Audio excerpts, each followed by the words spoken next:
Hey guys, we are ready for class today and we're actually going to start out with something called a tongue twister. So now a tongue twister basically it's designed to be hard to say because you use a lot of the same sounds over and over again. But it's not so much rhyming where the sounds at the end are the same as having words that start with the same sound, okay? Alright, so we're going to be looking at the sound t. Say t, t, t. Good, good, good, good, good. Now, the sound t, is that a vowel or a consonant? That's a consonant. Very good, because as I told you, most of the sounds we're dealing with this unit are consonants that have been remixed, so different spellings. And the cool thing about this t sound is that we're not actually learning any brand new sounds so much as grouping together all the t sounds we already know. So, try this. Say, Tim told Tina not to twist and turn. Right, that was tricky. And what sound did we hear the most often in that? The t sound. Excellent. Let's try it again, okay? Tim told Tina not to twist and turn. Good. Alright guys, so like I said, we are not really learning a brand new sound, but we're grouping together the sounds, spellings we already know for the t sound, because we already know these ones. I'm going to show you. So, for the sound t, the very first spelling we ever learned was the T-top t. Then we got into what we call double letter spellings, and we've seen ourselves use them when we're adding endings to make things verbs. So like T, sitting, so two T's, one T sound. And then when we became familiar with our past tense maker, ed, we were told and we've practiced and we've heard and seen that sometimes that ed makes the t sound. So if you just look at the spelling, the lengths of the power bars, how do you usually spell the t sound? With the letter T. Good. So let's say there were 10 times to spell the letter T. There's 10 t sounds. Well, guess what? 9 of them are going to be spelled with the letter T. And the other two spellings make up the other one time. It's like flip a coin. Is it TT or is it ED? Usually TT is only used when you're adding another syllable or adding an ending, such as the word kitten. That might be one word, but if you listen, kitten, 2 syllables. You want to attach that second syllable, you need to double up on the T's. Bitter, batter, 2 T's because you're adding that second syllable that to the word. Bitter, batter. You don't want bitter, batter. That's a rhyme I've heard before. Anyway, words like parked, baked, asked, using the t sound to spell using the t sound spelled ed because those are verbs. So when it's the end of a verb, using the ed, showing past tense. All these rules come together to put together these sound spellings that we've already seen. I'm like, oh, these ain't new. Let's just review. Like I said, we are remixing and grouping together the ways in which we spell sounds that we already know. This unit is all about consonant spellings. Last unit we did R-controlled vowels. Before that we did O-team vowels. Before that we did long vowels. Before that we reviewed short vowels. Now we're looking at alternative consonant spellings.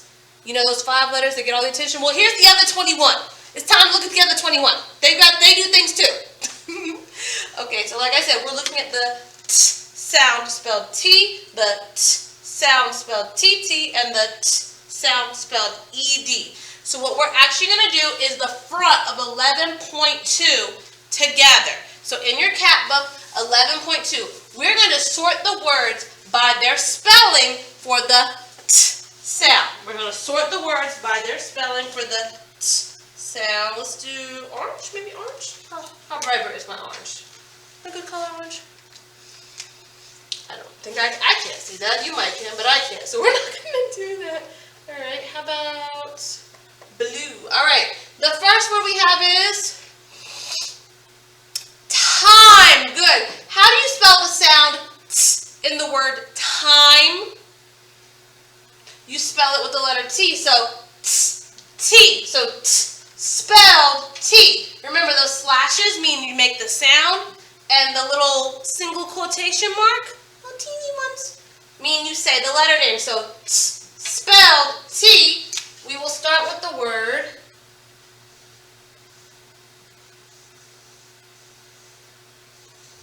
time. Good. Going across the next word. This is a two-syllable. We know because there's a dot in the middle. Until. Until. How do you spell the sound t in the word until? The letter T. Good. Now, here's another thing. Does T have to be at the beginning? No. We can use the letter T to spell the sound t. So far, the beginning and the middle. Let's check. We'll check shortly if it's going to be able to be used at the end. Until.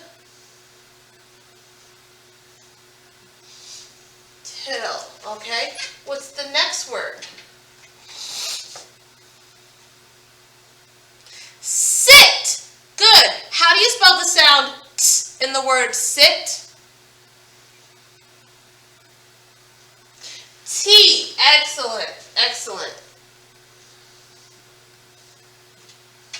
Sit. So we now already, just in the first two words, we see we can use the sound t spelled T at the beginning, the middle, and the end. I told you this comes up. This is like 99 times out of 10. So like, okay, so let's say this is all the t sounds. This is spelled T. This is spelled T. This is spelled T. This is T. This is T. This is T. This is T. This is T. And that is T. This one little t could be an ED or could be a TT. Just this one of the 10 has to balance and split itself between two different spellings, because almost all the time it's going to be spelled with the letter T. The letter T. All right, what's this next word here? Truck. Good. And how do we spell the sound T in the word truck? Oh, so you didn't hear the T. All right, so what's happening in the word truck is we have what's called a blend, and that's where two letters are being smushed together, but they actually still have their own independent sound. It's not a digraph like ch, it's tr. So look, this is ch, two letters making a brand new sound, and this is ch, two letters smushed together so you kind of almost can't hear them. Well, these ones can come undone, and you can still hear the t and the r just a tiny bit, even though they're stuck together. These are k, h, ch. That's like a whole brand new sound. So digraph, blend. So ch is a blend. So we can still, even just the tiniest bit, hear the t by itself, and it is spelled with the letter T. Good job. So truck utilizes a blend, but it is still the t sound, even though it's smushed up, stuck with the R, making the R sound. They're smushed it together, but they're not a whole brand new sound. So you still have the t. All right, go ahead and read the next word to me.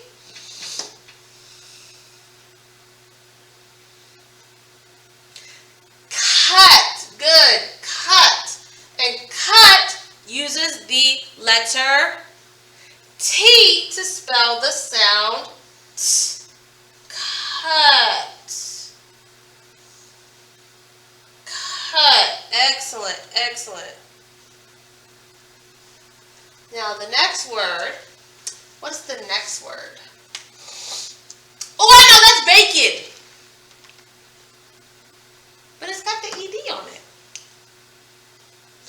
Oh, wait. It can't be bacon? No. Well, first off, that sounds funny, doesn't it? That was weird. I touched my nose and I sneezed. No, this is baked. We know that it's a past tense verb, so what I want you to do is underline the ed with a squiggly line, because we've used squiggly lines to show verbs. But just underline the ending, because this is one of those busybody E's that's doing double time. It's making A say its name, and it's participating in the ending. Because we already talked about how that would look really weird if it was just two E's there. We're not going to double up. We're going to make the E work 2 times. So baked. Baked. We also know that in the way in which they're printing our books right now still, that when there's 2 syllables, there's a dot. So that can't be baked. Not to mention, we're not looking at the past tense maker. We're looking at the sound t.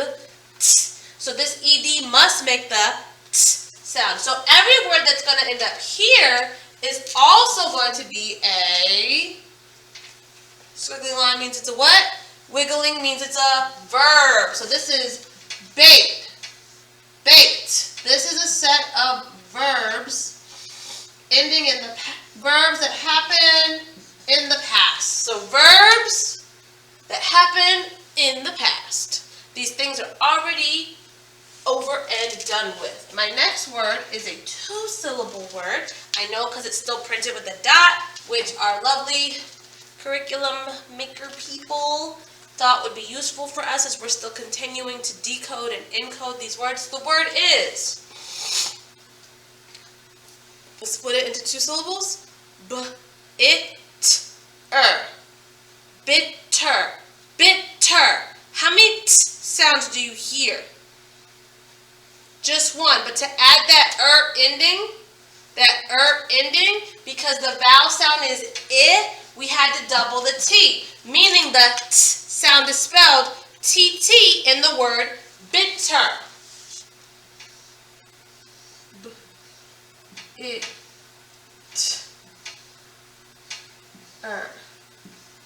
Bitter. All right, what's this next word? What's this next word?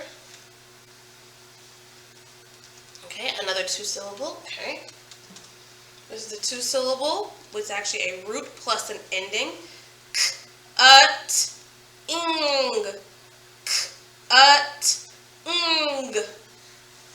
Cutting. What's the vowel sound in cut? The root word cut. The sound is That's a short vowel, meaning to attach that ing ending, I need to double that last letter so it'll hold it. Also, we've already discussed how this ending ing shows that this is a verb. Show me cutting. Show me cutting. Exactly. You're doing something. Cutting. So cutting utilizes the root plus ending.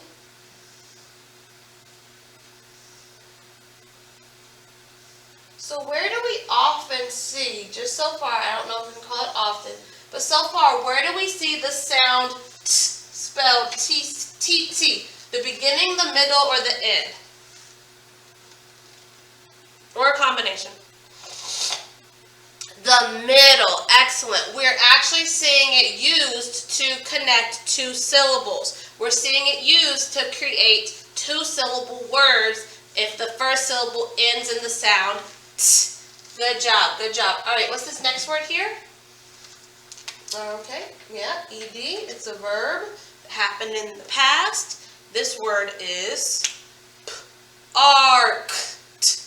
Parked. This also has an R-controlled vowel. So that sound is a past tense verb. It's spelled ed. Parked. Parked. I have to think about and be careful how that I'm pronouncing these words in their most correct form as I'm teaching it to you.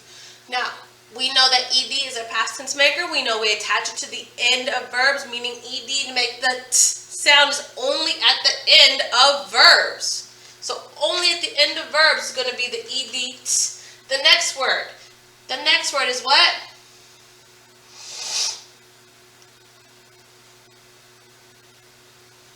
Now you tell me what that is, because we already did the root word. Look, see, we already did the root right here. So what is this word here?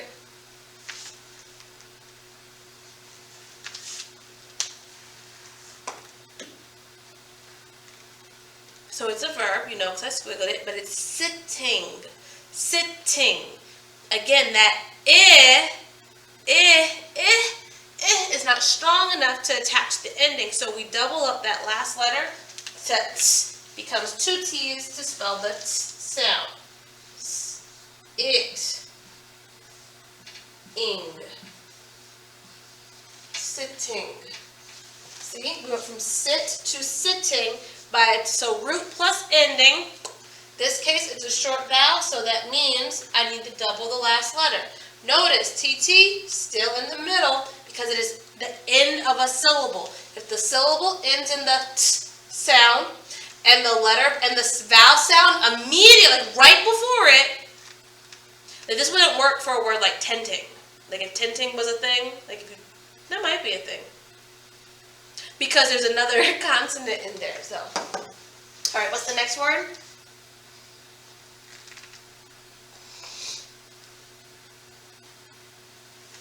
Okay, we see the ed ending, so it's a verb, and it is ripped. It.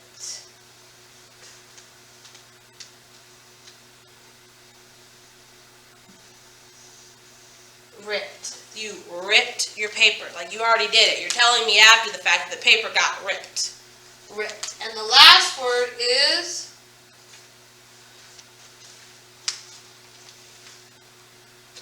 hoped. Good. Hoped. Hoped, past tense verb. Also, another situation where this E is working double time. In fact, we're going to mark those words real quick. We're going to mark those words where the E is working double time. Hold on. Let me get another color. So look, like in hope right here, this O and this E are working together in a long vowel O sound. This E and this D are also the past tense maker, making this word hoped. Same thing happened in baked. See the A and the E? A says its name. The E is also working with the D so that we can see based on our spelling rules and patterns that the baking already happened. It's over. Whatever it is already baked. So that's another example of where those, I told you, E is busy. E is a busybody. Busybody. So we see that the letter T to spell the sound T is used most of the time. It can be the beginning, the middle, the end of a word. It can be part of a blend. It is still our go-to. We know that the TT spelling for the sound T comes in the middle of words because it is generally used when we want to add an ending to a root that has a short vowel sound. So bit, cut, sit, it, and short vowel sounds. Adding the ings, adding the you have to double up that last letter, that final consonant, in this case T, to be able to support your ending. Baked, part, ripped, hoped, all past tense verbs, meaning they're using the ed spelling, making the t sound at the end of a verb. So these are verbs showing action with having happened in the past. All right, guys, so this was the front of 11.2. And we did this together, so you're going to turn in a picture of it to me. But then what you're going to do independently is the back of 11.2. And let me show you what that looks like.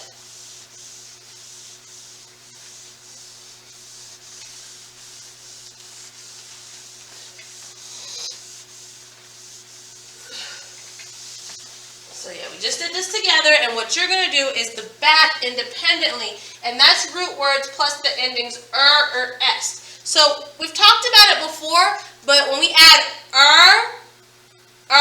that is showing that something has more, so more or less. And if we have est, we're having the most or the least. So you can have more candy, but you don't necessarily have the most candy, meaning someone has more than you. Does that make sense? If it doesn't, let me know. But either way, we're using these roots and we're attaching these endings. The same rules apply. The first one's done for you. To go from wet to wetter, saying something is more wet, you have to double that last letter because is a short vowel sound. To say that, to go from wet add the est, wet test, you again double that final consonant T using the double T, two T spelling, because whatever is now the most wet is still coming from the short vowel sound word. You're also today going to read the campsite. I told you there was a tent yesterday. The campsite, and from here, you're going to answer some questions about it. Let me just give you a little bit of information about the campsite, which is on page 10.2.